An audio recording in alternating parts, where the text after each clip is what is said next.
Hello, everybody, and welcome to the Spoiler Warning Podcast. This is review number 612 with a review of 7500. I'm Christopher Schnese. And I'm Stephen Miller. And if you're joining us for the first time, the Spoiler Warning Podcast is a weekly film review program. Each week in the show, we're going to dive in, debate, discuss, and argue over the latest films coming to a streaming platform near you. This week, the streaming platform these are coming to is Amazon Prime. So, hooray, you don't have to spend $20 to rent this one. You can watch it for free. So you just have to sell a little bit of your soul to Jeff Bezos. But I mean, we all do it, right? So sure. At least you can get a little... I've only ordered something on Amazon like 4 times this week. I have started to... Actually, what's funny is if we did have to pay for this on Amazon, I finally started doing the Amazon Day delivery thing where like they hold all your packages that you deliver till Friday and just deliver them all at once. And like every time you do that, they give you like $1.50 in digital credit towards something. So I probably have like $1 million now.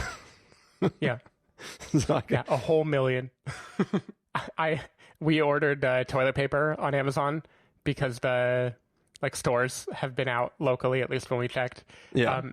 And they've been doing this thing lately where they don't put another package, like a box outside. They just send you the box of the thing. So I picked up a package at my front desk and it just was like had Charmin written all over it. Yeah. I felt called out. Yeah. It is kind of weird. We were just having this jumbo box of toilet paper. But save the trees. It's fine. But yeah, it doesn't have to say Charmin on the outside is all I'm saying. Yeah. Well, speaking of taking a shit, this is like our 5th time trying to record this episode. Yep. Because we have been having technical difficulties. We run a lot of software to record these podcasts, and for some reason, both of our sets of software have been acting up, and we are just biding our time until this fails again. The weather has gotten too bad, and now we're recording entirely in manual mode, so it's a very tense situation. But yeah, so we're going to be doing this. So we're going to attempt to pick up the banter and this banter about Amazon and toilet paper was completely organic. Brand new. I'm still going to ask you the same question that I've planned on asking you 5 separate times. And I'm going to sound way more intelligent in how quickly I'm going to answer it now, too. Good. Well, let's see if everybody listening notices. Stephen Miller, this film, 7500, is a film that is in the genre of films that are single location films. And that is to say that this film takes place entirely in the cockpit of a plane, and we never leave that cockpit. So, Stephen Miller, do you enjoy films in this genre? I do. I like this particular single location and a kind of pressure cooker scenario happening outside. Like Rear Window is kind of the classic Hitchcock example where Jimmy Stewart is watching everything from the vantage point of his window. He can't really do much about it, but he's just kind of witnessing in horror the things unfolding. Panic Room is another fun one. Kind of similar to, hiding from this terrible thing. Yeah. Phone Booth. I was a big fan of that also. That isn't quite single location, but it almost is. Like at least one of the characters. It doesn't do what this movie does. Yeah, at least one of the characters is completely stuck in that location. It's good enough. What's unique about this movie is it doesn't show us the other perspective at all. Like it just keeps us inside that spot. Yeah. Like the film opens, as does the trailer, with him entering the plane with the view from the cockpit, and it's like the camera never ever exits that cockpit at all. Yeah. But yeah, I'm mostly a fan. I like minimalistic movies. And when you get into the non-action versions, like My Dinner with Andre or 12 Angry Men, I like it. I think the constraint is good for building a vibe with only acting, which is nice. It's like a good showcase for a leading man. Yeah, it really gives you a chance to sit with how good those performances are. I was a huge fan of Phone Booth. I love Buried. Yeah, there are plenty of films that try to do this. There's also some bad films that do this, like the one Frozen, I think it was called, with the guys stuck on the ski lift. ATM Machine or ATM, whatever the movie is. There's like a suspense horror film type film that where these people are stuck in an ATM. So there's ways to do it that's not super fun, but there are also ways that feel really, really exciting somehow when it's just watching a person stuck in this little spot. Yeah. But yeah, so we are going to find out if this film managed to be in the group of good ones or the potential group of bad ones. So what do you say, Stephen? we take a listen to the trailer for this film and then come back and give these fine folks listening, if our audio doesn't cut out, a review of 7500. Jawohl. You guys seem to know each other. We have a boy at home. Oh, I'm sorry. Are you ready for boarding, guys? We were born ready. Good evening, ladies and gentlemen. Your captain. I'd like to wish you a nice day and thank you for your trust in us.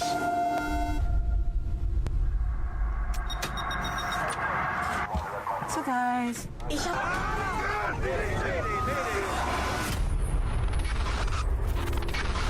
European 162, what's your emergency? We have 7500. Open the door!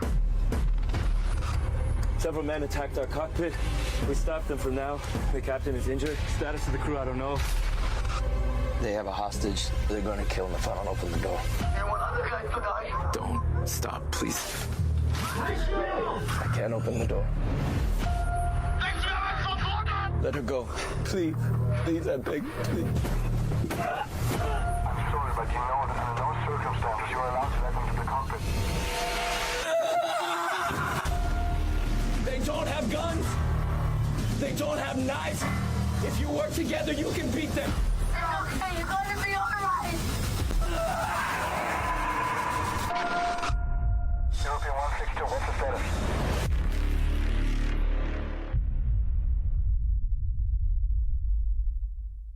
All right, so that was the trailer for 7500, which is not the film Flight 7500. This film... I almost made that mistake as well. So this is basically 7500 is apparently the code designation for my plane is being hijacked currently. So that's where the title comes from, and is basically the story of a young pilot or co-pilot, I guess, and he is on board a plane and terrorists try to storm the cockpit, and it's basically him trying to maintain control of this cockpit and find a safe place to land the plane while these terrorists try to break their way in or convince him to open the door, essentially. So Stephen Miller, what did you think of 7500? So I thought this was a quite solid, confined drama that did a good job of limiting itself to build tension. I think when we talked about Vast of Night, we talked about how part of what made it so effective is what it doesn't show you. The fact that it trusts you to just watch the main actor's face reacting to things and know that that will kind of build enough tension on its own without doing the classic Hollywood stunts.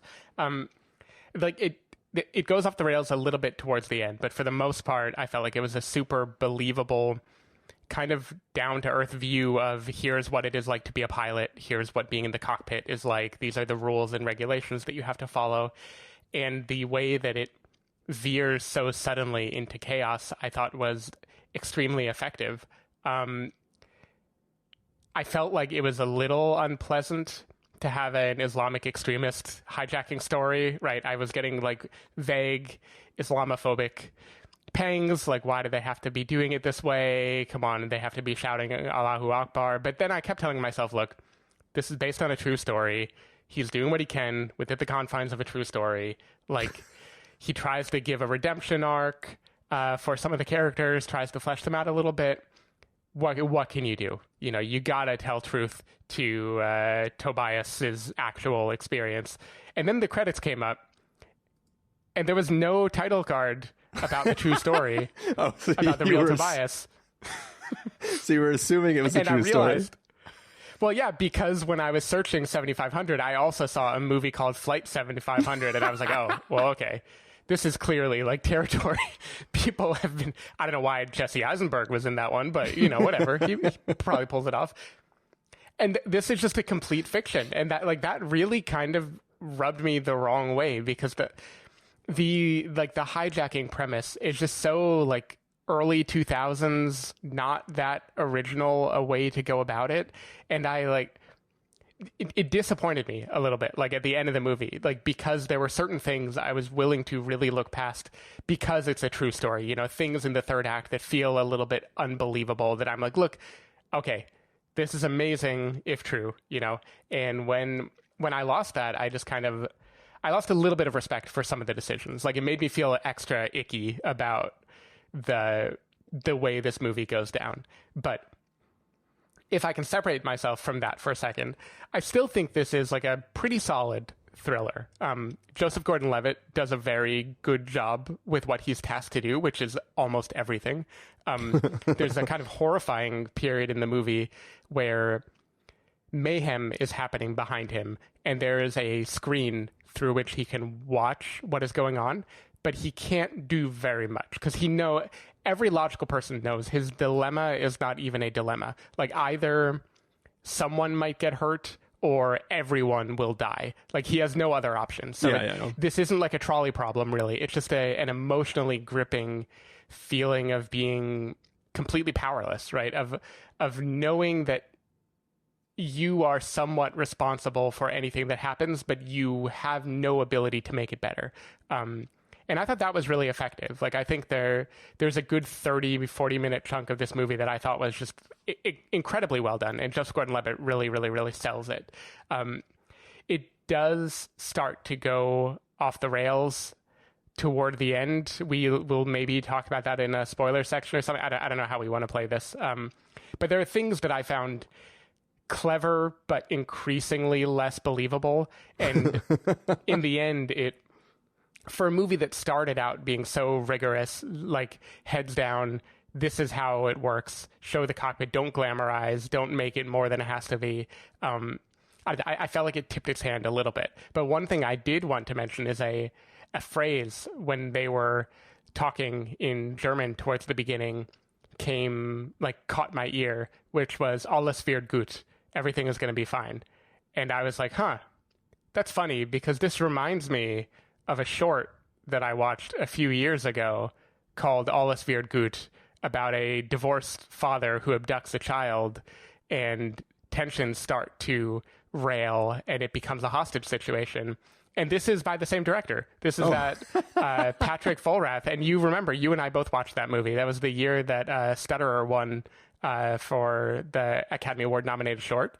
So if you remember that, like, German pressure cooker short, where there's a father abducting a child and it ends in a hotel room. This is kind of the same trick that it's pulling, of a confined space, someone who is feeling very, very heightened emotions, someone else who is trying to talk them down, trying to maintain reason.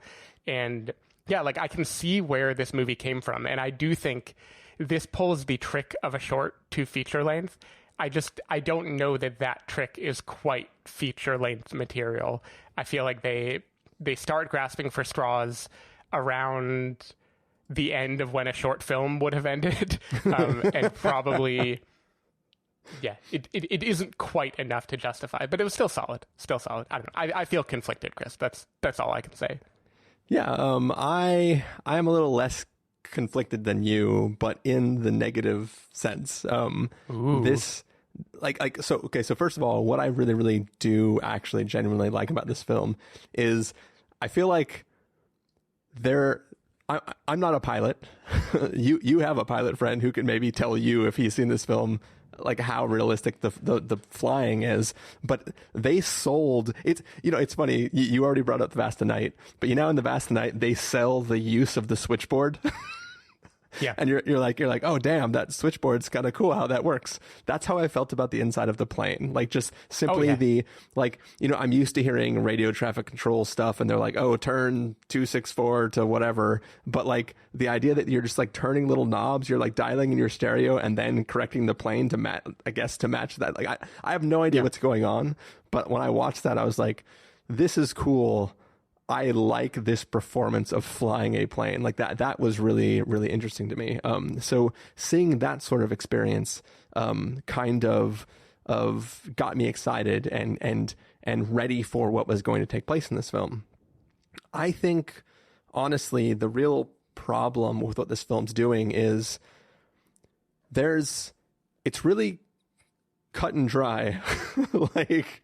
like once you're in the air, if the cockpit's not open, just turn off first of all, it shows the flaw in this airplane's design. If you want to make an impenetrable cockpit, also make it soundproof.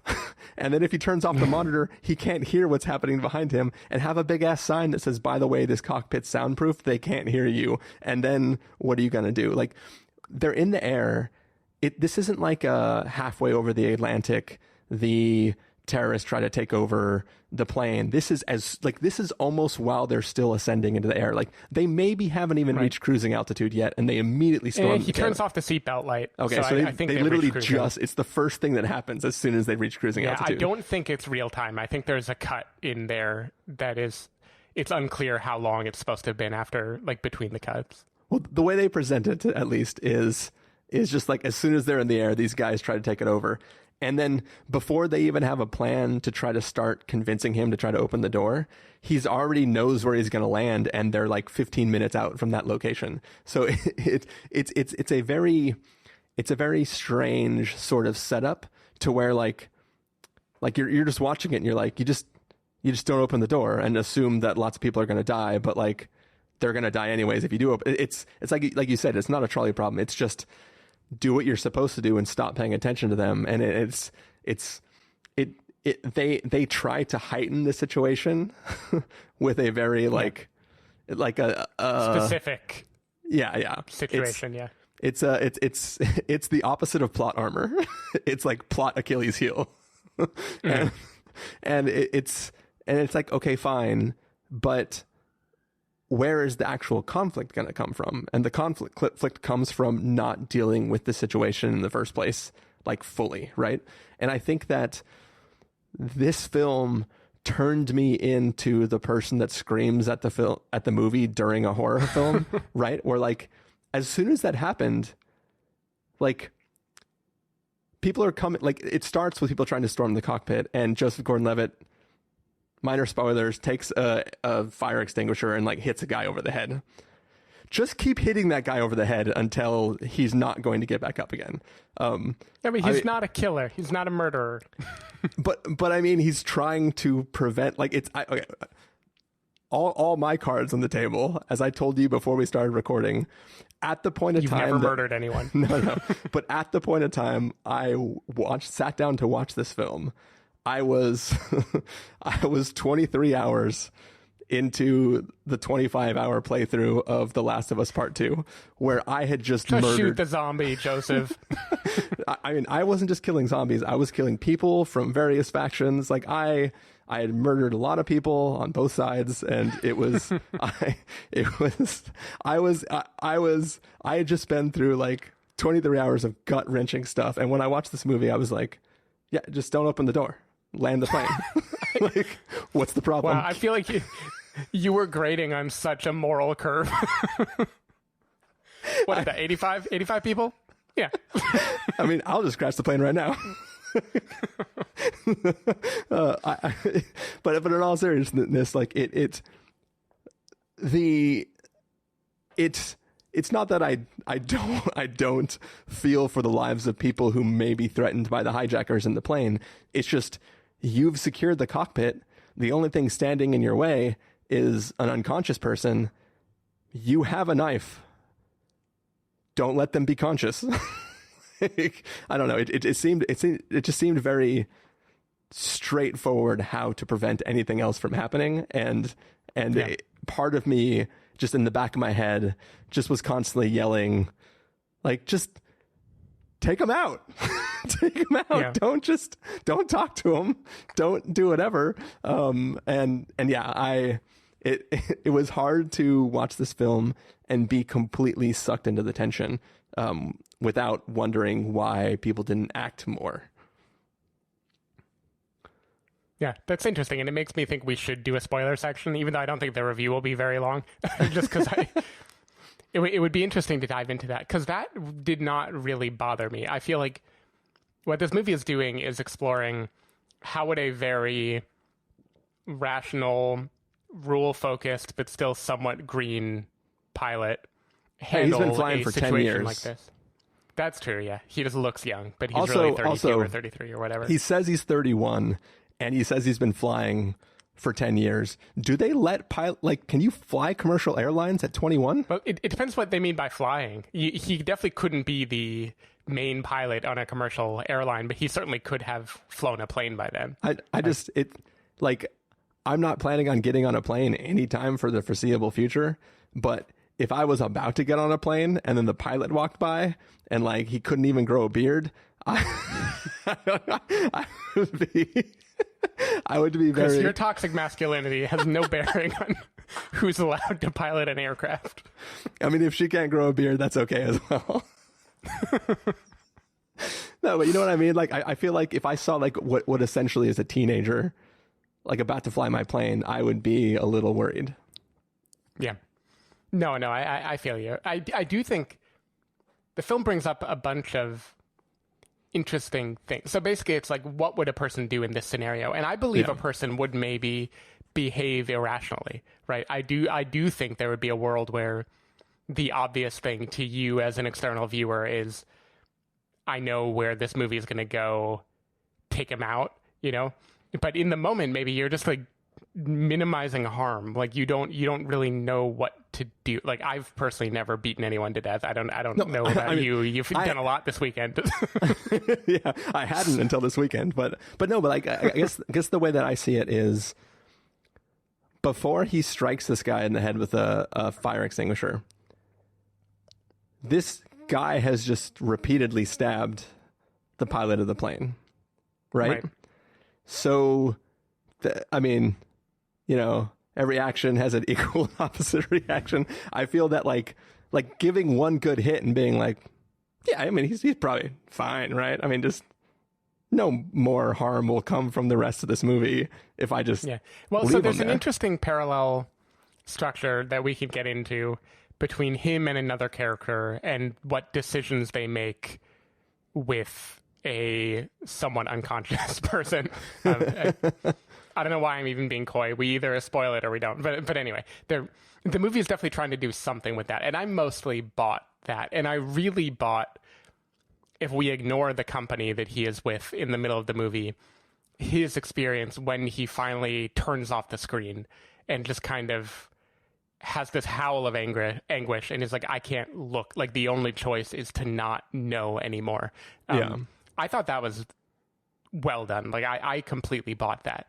I also think there is some stuff toward the end that becomes a little bit more of your typical hostage negotiation type of movie that even though the premise started to annoy me at that point, I still feel like the dynamic between the characters was pretty believable. Like we'll get into it. I was always caught by like liking the acting in this movie, like Joseph Gordon-Levitt, obviously. But then I think there's one hijacker named Vedat, Omid Memar plays him, who I also found very believable. He is kind of the counterpart to Joseph Gordon-Levitt in this movie. He is the younger person that is maybe a bit out of his depth and is trying to handle a situation that he was not expecting to have to control. I thought that those two-handers work pretty well in this movie. But yeah, there's just there's the weirdness, the Islamophobic thing of just like this movie felt like it could have been made in like 2003. Like it just felt like very, very, very old school in the way it's trying to handle this, the conviction, the depths to which certain characters will go to get their way. It isn't that I don't believe it. It's just like, why tell this story right now? Like of all the stories in the world you can tell, why is this the one?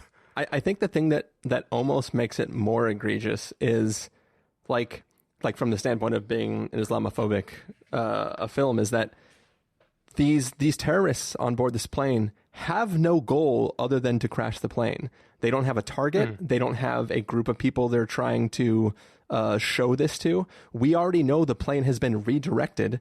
So if they're gonna take it back after it's been redirected, then they can't even be headed towards the direction the plane was originally going because it's been redirected. So if anybody were to like regain control of the plane, what are they doing? They don't have they might know how to like aim a plane, but when you're up that high, you just look out and you see lights.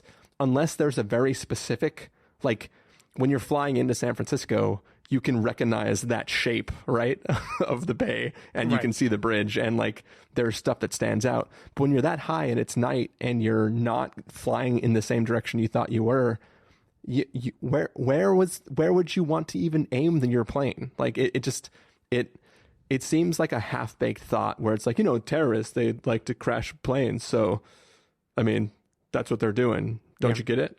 Yeah, I mean, I think they wanted to go to a major city like Berlin, but then they wind up in Hanover country. Get it? Like flyover country, but it's Hanover. Nailed it. Yeah.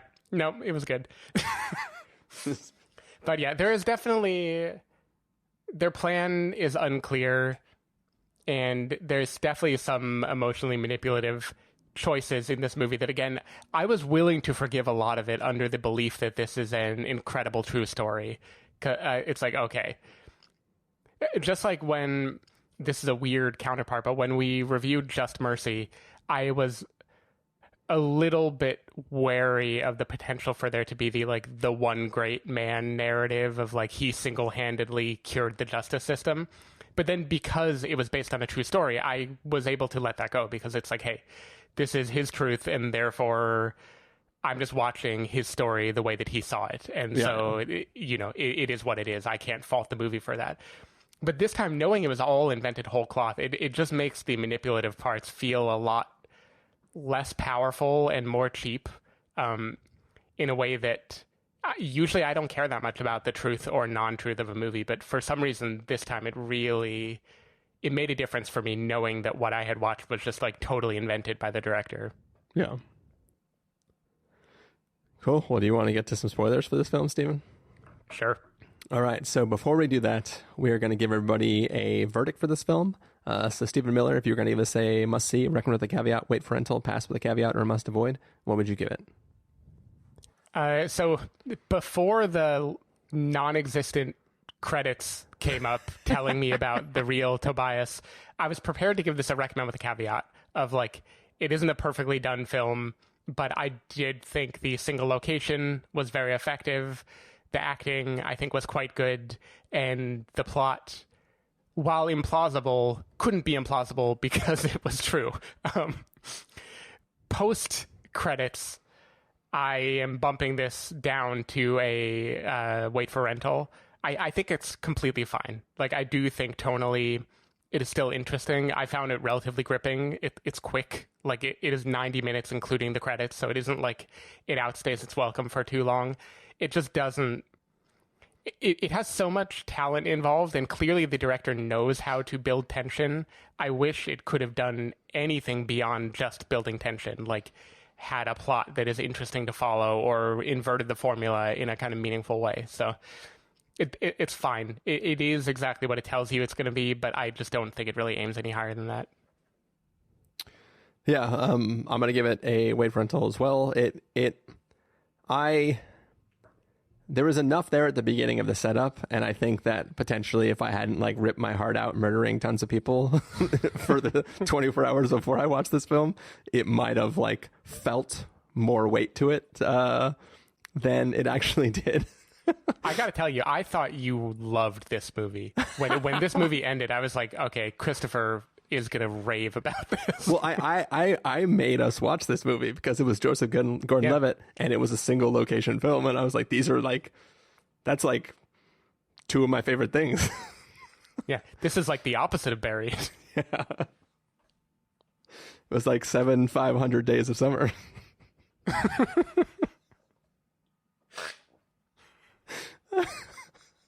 The podcast is over, folks. Mm-hmm. Yep. Hey, we made it to 612. It was a good run. But yeah, so anyways, it didn't work for me totally, but it still had enough going, and I was still happy with the performances and everything. So if you throw this on for free on Amazon Prime, you will have watched it and you won't hate yourself for doing it. It didn't really grab me the way I expected it to. So okay, so for those folks who don't want to stick around for spoilers, we are going to run the show past the ending that we usually do, and then music will fade up. When the music fades out, we'll be in spoilers. But for now, Stephen Miller, if people want to find you throughout the week, where can they do that? If people want to find me, they can go to twitter.com/sdavidmiller or sdavidmiller.com. People can find me at ChristopherInRealLife.com or Twitter.com/ChristopherIRL. You can find the podcast over at thespoilerwarning.com, where you can get a bunch of the back episodes of the show. If you want to subscribe to the show, you can do so on Overcast, Stitcher, Apple Podcasts, or wherever podcasts are found. If you want to know when the episodes go live, you can follow us at Twitter.com/SpoilerWarning, Facebook.com/TheSpoilerWarning, or Instagram.com/TheSpoilerWarning. If you want to get a hold of us directly, you can send an email to fans@thespoilerwarning.com, or you can use the contact form on our site. Music for this episode will come from the soundtrack to 7500, so hopefully you are enjoying that. And as I said before, this music's going to fade up, and then when it fades down, you'll have to have your seat backs and tray tables in their full up and locked position, and because we'll be making our descent into spoiler territory. Nailed it. Yep.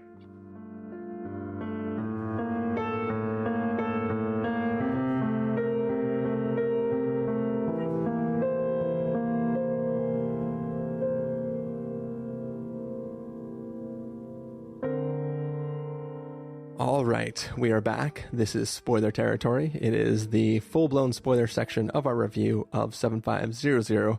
We are going to be talking about all kinds of spoilers, and I guess it makes sense that we start with the stuff that I referenced in the episode directly before we get to like the more ending stuff that you were going to talk about. But yeah, I think, as I said before, I feel like if you are watching somebody get stabbed a lot, and you grab your own implement to take them out, you don't just like knock them out and then assume they're never going to regain consciousness. Like he sort of kind of tries to put him in a seatbelt, and I know that he's injured himself, so he doesn't have full use of his extra arm. But it just seemed like... Well, I think he tied his hands behind his back first also, which is a very direct parallel to what Vedat does to him later when he's being urged to kill him. Yeah. Which is why I thought it was maybe kind of intentional. I still think it's just a bad mistake. Or at the very least, like, I mean, he does re-kick him in the head at one point just to make sure he's still unconscious. But I feel like you have to really, like, he obviously can't open the door and shove him out because those people are trying to get in. But I feel like you are prepared for him to wake up, especially if you're seated in a position where your back is facing him. It just doesn't make a lot of sense to me that you would put yourself in a position to be ambushed like that from somebody who you clearly was right behind you and not like, I don't know. It seemed like there was an easier way to deal with him. Yeah. Yeah, no, I get it. And of course, the moment that happens, you know where this film is going to go in the end. Like, unless it is just an immense cock tease, like, you know he's going to wake up at some point, and he is he's the creature that you let inside the house, right? Like, it's underwater where they bring in the little baby thing that they think is dead, and you're just waiting for it to wake up and start beating on everyone. Which, that movie never gave you that moment, but it knew that you wanted it. Yeah. Yeah, I definitely felt that. I felt the frustration of that. One thing I will say, not positive in the standpoint of like what it's doing, but positive from the standpoint of I do enjoy, like when you're watching a film where there are security precautions, like if all the people on board this plane had knives, you'd be like, where did the knives come from? How did they get them through security? All this stuff. I have flown with duty-free whiskey bottles in my backpack, right? Yeah. And like this film shows that you can just go to the bathroom and just smash those, and now you have like better than knives, right? Like, yeah, it's kind of terrifying. And I thought it was a true story, and I would learn about a precaution that has happened since then to make it not be possible. But no, it seems possible. Yeah. It seems pretty easy. You learned about a precaution. These were literally the weapon equivalents of Teflon pans. We're like, well, by nowadays, Teflon's gone, right? No, they're not. It's not gone. We all are still in danger of being poisoned to death. Okay, cool. Yeah. So I want to talk about two kind of back-to-back moments, one of which I found manipulative and one of which I found pretty moving. The manipulative one is the second. So they've already killed one character. They're trying to force him to open the door, which again, I believe that people in this moment would try to do that because what is their other option? Like, of course, they're going to just do whatever they can, even though the bargain makes no sense. You know, it's let one person die or let everyone die.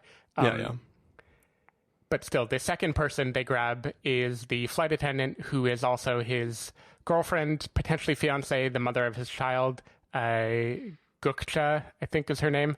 And she is, you know, first of all, what are the odds?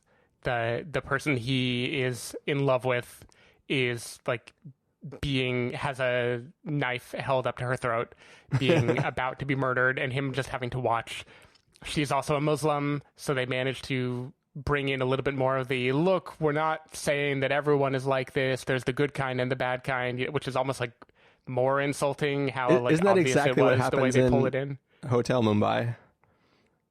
Yeah, it's exactly like the Hotel Mumbai scene. Yeah. You're right. Which that also, when I learned that those characters were all invented, that really frustrated me with Hotel Mumbai too, because it felt like you can only do that if you are 100% telling a true story. But anyway, so that I found very emotionally manipulative, even though I fully believe the way Joseph Gordon-Levitt reacts in that situation. Like, he's never really tempted to open the door, but it hurts so badly that he can't.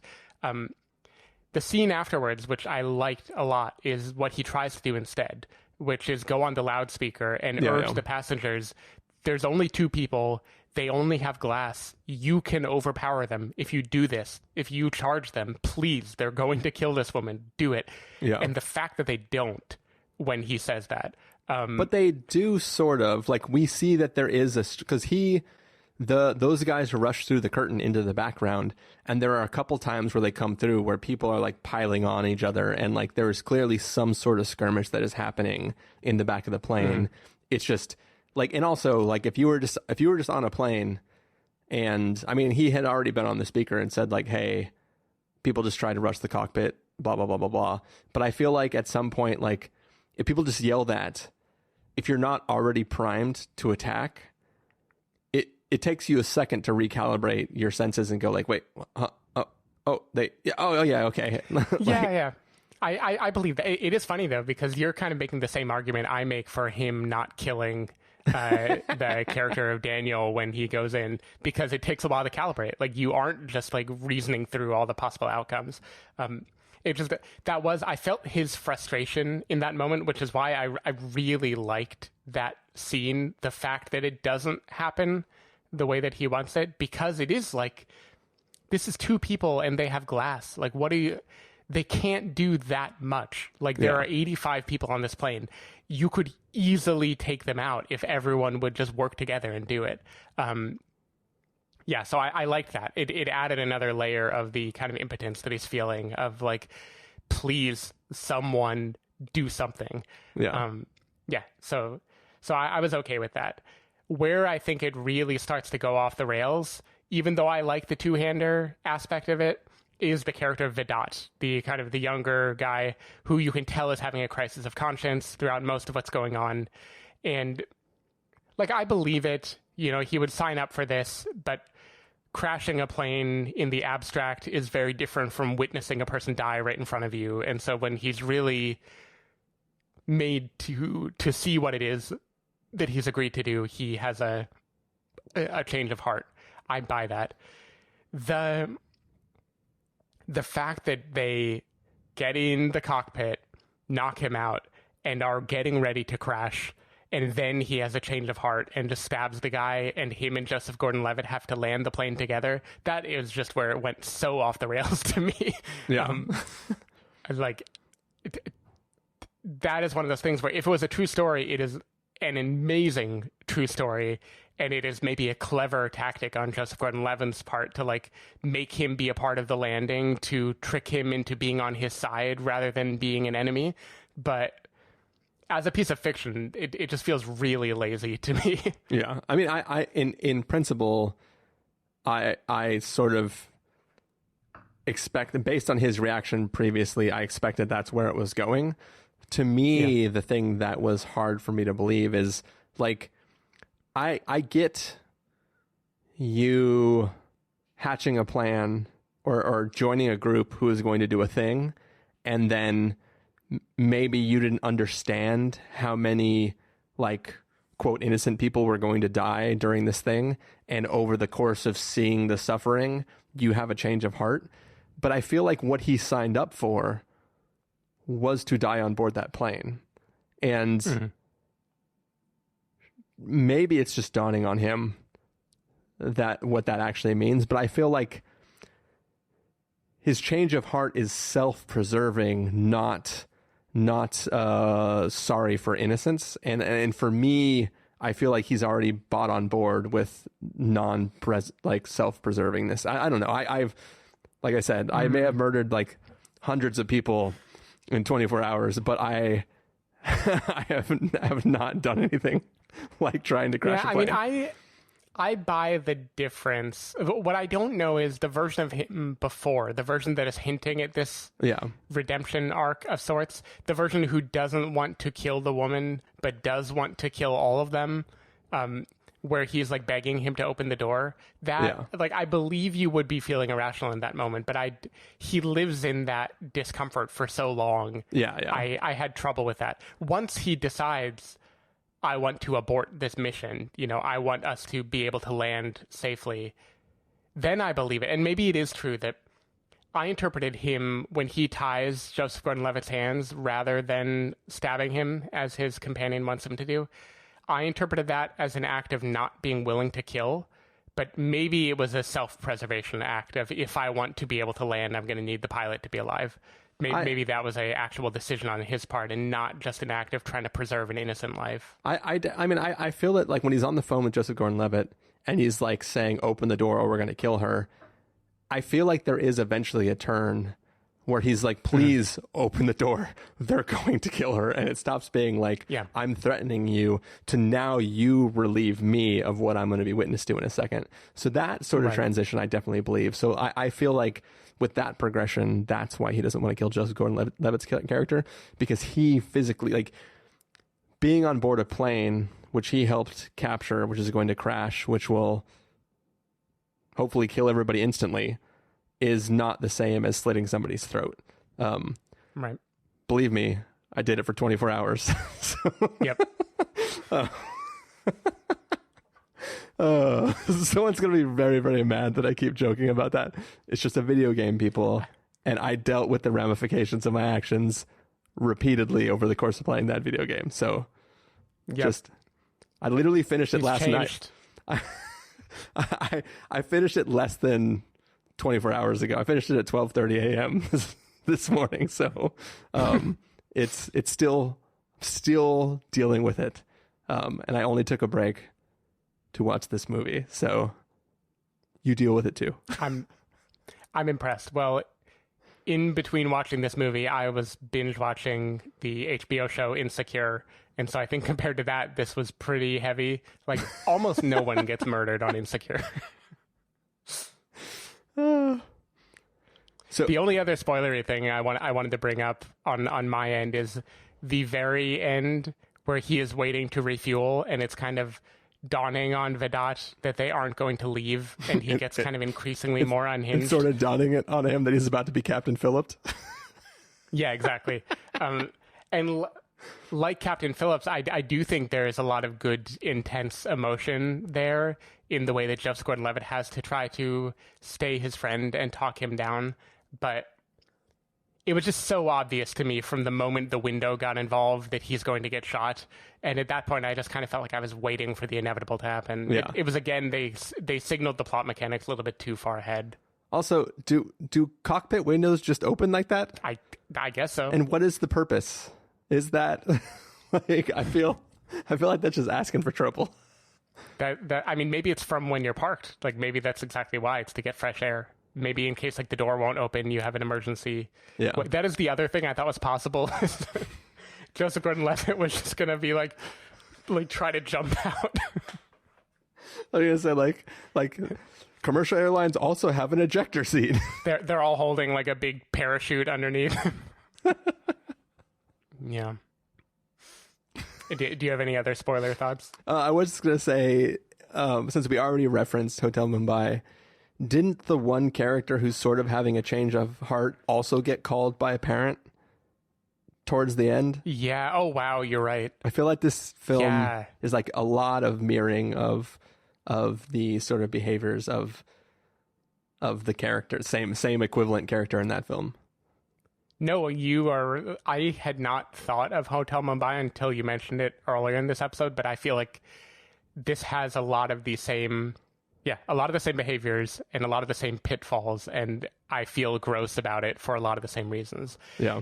See, I thought Hotel Mumbai, I felt gross because it was based on a true story that made it feel more like just something icky about the fact that they were like heightening it.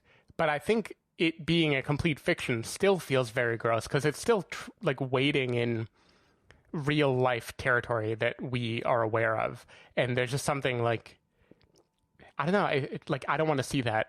I think that was my main feeling when this got too intense, was like, I don't want to see this guy getting ready to crash the plane and killing everyone. Like that doesn't make me happy. that doesn't put me in a good mood. There's just something that feels manipulative about it in a way that I don't like. Yeah. Last thing let's talk about real fast is the not Chekhov's knife. Yeah. So Joseph Gordon-Levitt at the beginning of this film takes the glass duct tape knife that had been made and puts it in his little like side satchel in the cockpit. And at some point in time, he begins to grab that and attempt to potentially use it to try to stop this other terrorist if he doesn't come over to his side, stab the other guy, and help him take control of the plane. I'm fine with him deciding not to use it, or like holding out hope that he doesn't have to use it. It felt a little weird, the scene where he's like, what is that right there? What is that? That wasn't there before. And I was like, are you talking about the knife, or are you talking about, like, I didn't understand what he was looking at, because that's definitely where the knife was. And I assume if there was a knife... No, but he brought the knife because the knife had been in his side thing. No. He snuck it.